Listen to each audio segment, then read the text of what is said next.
you could possibly imagine.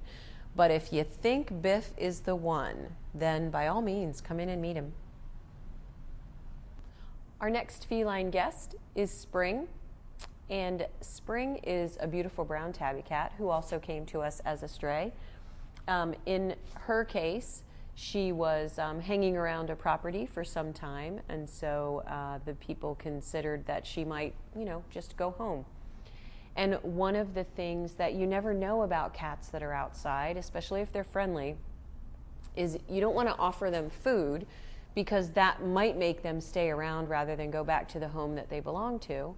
It can also be hard if they don't have a collar on to find out where they belong, because cats, of course, don't walk down the street and follow the road and sidewalk.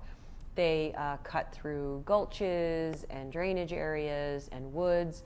So they could be within a mile of their home on a completely different street in a completely different neighborhood.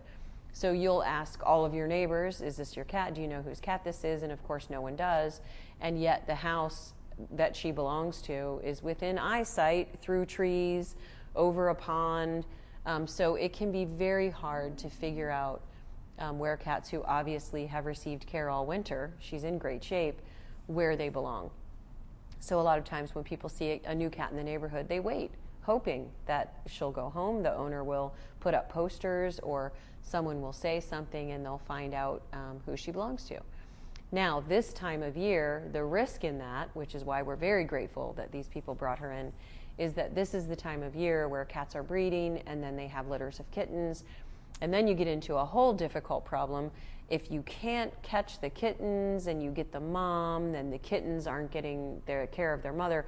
Or if you catch some of the kittens and not all of the kittens, the mom takes the remaining kittens and leaves. So difficult time of year for cats that are not people's pets.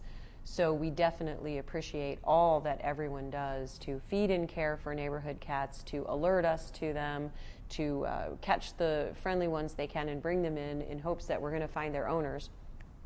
And Spring is one of those who was rescued, brought to us. We couldn't find the owner, so she definitely needs one of her own. And if you think it's going to be you, then come on in and meet her and see if it's